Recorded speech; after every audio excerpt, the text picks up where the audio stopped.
ಕಳೆದ ಸುಮಾರೊಂದು 6-7 ವರ್ಷಗಳಿಂದ ಕಾಂಗ್ರೆಸ್ನವರು ನಿರಂತರವಾಗಿ ನಾನು ಮಾತಾಡ್ತಿರೋದು ಸುಳ್ಳು ಅಂತ ಹೇಳುವಂಥ ಟ್ರೋಲ್ ಮಾಡುವಂಥ ಪ್ರಯತ್ನ ಮಾಡಿದರು. ನಾನು ಕೆಲವೊಂದು ಸುಳ್ಳುಗಳನ್ನು ಹೇಳ್ತೀನಿ, ಅವ್ರು ಏನೇನು ಸುಳ್ಳು ಅಂತ ಹೇಳಿದರು ಅಂತ. ನಾನು ಹೇಳಿದ್ದೆ, ಭಾರತದ ಹತ್ರ ಸೂಸೈಡ್ ಡ್ರೋನ್ಗಳಿವೆ, ಅದು ತಾನೇ ಹೋಗಿ ಗುರಿ ಹೋಗಿ ಇಟ್ಕೊಂಡು ಅಟ್ಯಾಕ್ ಮಾಡುತ್ತೆ, ಅದರಲ್ಲಿ ಯಾರೂ ಮನುಷ್ಯರಿರೋದಿಲ್ಲ ಅಂತ ಹೇಳಿದ್ದೆ.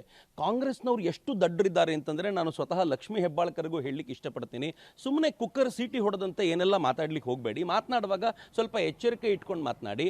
ಆ ಸೂಸೈಡ್ ಡ್ರೋನ್ಗಳ ಕುರಿತಂತೆ ನೀವು ಏನೇನು ಅವತ್ತು ಟ್ರಾಲ್ ಅಂತ ಹೇಳಿದಿರೋ, ಇವತ್ತು ಆಪರೇಷನ್ ಸಿಂಧೂರ್ ಟೈಮ್ನಲ್ಲಿ ಅದೇ ಭಾರತದ ಸೂಸೈಡ್ ಡ್ರೋನ್ಗಳು ಹೇಗೆ ಕೆಲಸ ಮಾಡಿವೆ ಅನ್ನೋದನ್ನ ಇಡೀ ಭಾರತ ನೋಡಿದಾಗ, ಇಡೀ ಕರ್ನಾಟಕ ನೋಡಿದಾಗ ಅನೇಕರು ಹೇಳಿದ್ರು ಅವತ್ತು ಸುಳ್ಳು ಅಂತ ಹೇಳಿದ್ರಲ್ಲ ಇದನ್ನೇ ಅಂತ. ನಾನು ಆಡುವ ಪ್ರತಿಯೊಂದು ಮಾತು ದೂರದರ್ಶಿತ್ವದಿಂದ ಕೂಡಿದ್ದಾಗಿರುತ್ತೆ, ನಿಮ್ಗೆ ಅದನ್ನು ಜೀರ್ಣಿಸ್ಕೊಳ್ಳಿಕ್ಕೆ ಸಾಧ್ಯ ಆಗೋದಿಲ್ಲ.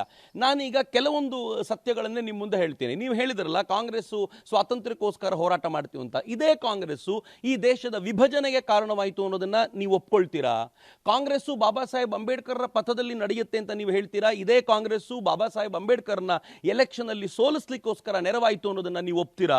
ಇದೇ ಕಾಂಗ್ರೆಸ್ಸಿನ ಜವಾಹರ್ಲಾಲ್ ನೆಹರು ಬಾಬಾ ಸಾಹೇಬ್ರನ್ನು ಸೋಲಿಸಲಿಕ್ಕೆ ಎರಡೆರಡು ಬಾರಿ ಅವರು ಕ್ಷೇತ್ರ ಎಲ್ಲಿತ್ತೋ ಅಲ್ಲಿಗೆ ಹೋಗಿ ಪ್ರಚಾರ ಮಾಡಿದ್ರು ಅನ್ನೋದನ್ನ ನೀವು ಒಪ್ಲಿಕ್ಕೆ ಸಿದ್ಧರಾಗಿದ್ದೀರಾ? ಐತಿಹಾಸಿಕ ತಥ್ಯಗಳನ್ನು ಅರಿಯದ, ಅದನ್ನು ಓದದ, ಅದನ್ನು ತಿಳ್ಕೊಳ್ಳದ ಈ ಕಾಂಗ್ರೆಸ್ಸಿಗರ ದಡ್ಡತನವನ್ನು ನಾನು ಪಪ್ಪುತನ ಅಂತ ಕರೀಲಿಕ್ಕೆ ಇಚ್ಛೆ ಪಡ್ತೀನಿ. ಅದಕ್ಕೆ ಹೊಸ ಎಂಟ್ರಿ ಹೆಬ್ಬಾಳ್ಕರ್ ಅವರು ಅಂತ ನಾನು ಭಾವಿಸ್ತೀನಿ. ಹೆಬ್ಬಾಳ್ಕರ್ ಅವ್ರ ಎಂಟ್ರಿ ಹೆಂಗಿದೆ ಅಂತಂದರೆ, ಇತ್ತೀಚೆಗೆ ಅವರು ಒಂದು ಮಾತನ್ನು ಹೇಳ್ತಾ ಇದ್ರು, ನಾನು ರಾತ್ರಿ 11 ಗಂಟೆವರೆಗೂ ಕ್ರಿಕೆಟ್ ಮ್ಯಾಚ್ ನೋಡಿದೆ, ಆಮೇಲೆ ವಾಪಸ್ ಆಡಿಸಿದ್ರು ಕ್ರಿಕೆಟ್ ಮ್ಯಾಚ್ನ ಅಂತ. ಅವರಿಗೆ ಅದೊಂದು ರಿಪೀಟ್ ಟೆಲಿಕಾಸ್ಟ್ ಆಗಿತ್ತು ಅನ್ನೋದು ಕೂಡ ಗೊತ್ತಾಗದೇ ಇರುವಂಥ ಈ ತಾಯಿ, ಈ ಅಕ್ಕ ಪಾಪ ಅವರು ಮಂತ್ರಿ ಆಗಿದ್ದಾರೆ. ನನಗೆ ಬಹಳ ಬೇಸರದ ಸಂಗತಿ ಏನು ಅಂತಂದರೆ, ಉಡುಪಿಯ ಉಸ್ತುವಾರಿ ಸಚಿವರಾಗಿ ಹೆಚ್ಚು ಕಡಿಮೆ 2 ವರ್ಷ ಆಗಿದೆ. ಇದುವರೆಗೂ 8ನೇ ಬಾರಿ ಅವರು ಉಡುಪಿಗೆ ಬಂದಿದ್ದಾರೆ. 8ನೇ ಬಾರಿ ಉಡುಪಿಗೆ ಬಂದಿರುವಾಗ 2ನೇ ಬಾರಿ KDPಯ ಮೀಟಿಂಗ್ ಆಗ್ತಾ ಇದೆ. ಮೊದಲನೇ ಬಾರಿ ಮುಖ್ಯಮಂತ್ರಿಗಳ ನೇತೃತ್ವ ವಹಿಸಿದ್ರು, 2ನೇ ಬಾರಿಗೆ ಅವರು ನೇತೃತ್ವ ವಹಿಸ್ತಾ ಇದ್ದಾರೆ. 1 ಪೈಸೆ ಅನುದಾನದ ಬಿಡುಗಡೆ ಆಗಲಿಲ್ಲ. ಇಲ್ಲಿ ಪ್ರವಾಹದ ಪರಿಸ್ಥಿತಿ ಇದ್ದಾಗಲೂ ಕೂಡ 1 ಪೈಸೆ ಬಂದಿಲ್ಲ.